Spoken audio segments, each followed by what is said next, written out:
اے شخص، تو کہتا ہے میں جس سے محبت کرتا ہوں اس سے جدا کر دیا جاتا ہوں، کبھی بیماری سے، کبھی عادت سے، کبھی غلط فہمی سے، کبھی موت سے، ہر قیمت پر مجھ سے جدا کر دیا جاتا ہے۔ اے نادان، تو وہ خوش قسمت ہے جس پر اللہ تعالیٰ نے غیرت کھائی ہے۔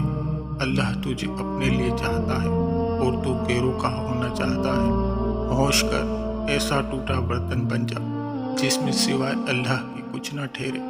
جب تو غیر کے پیچھے بھاگے گا اللہ تجھے اس کے ہاتھوں توڑے گا، اور جب تو اللہ کا ہو جائے گا تو ساری مخلوق کو تیرے قدموں میں لا بٹھائے گا۔ تیرے رشتے، تیری محبتیں، تیری آسائشیں لوٹا دی جائیں گی، تیری دولت واپس لوٹا دی جائے گی، اور جن سے تو محبت رکھتا تھا اور دنیا اور دیا کرتا تھا اب تیرے لیے روئیں گے، مگر اب تیرا دل ان سے بے نیاز ہوگا۔ جب تو ان چیزوں کو دور نہ کرے گا یہ تجھے تکلیف دیں گی۔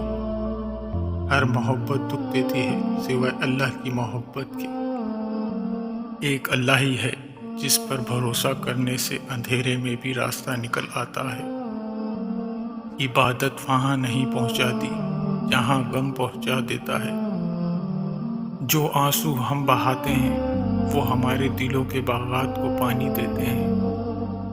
جب بھی مانگو اللہ سے مانگو، کیونکہ بادشاہوں کو بھی اللہ پاک دیتا ہے۔ شیخ محی الدین عبد القادر جیلانی کی آخری وصیت: خدا کا خوف لازم کر، خدا کے سوا کسی سے نہ ڈر، اور نہ ہی اس کے سوا کسی سے امید رکھ۔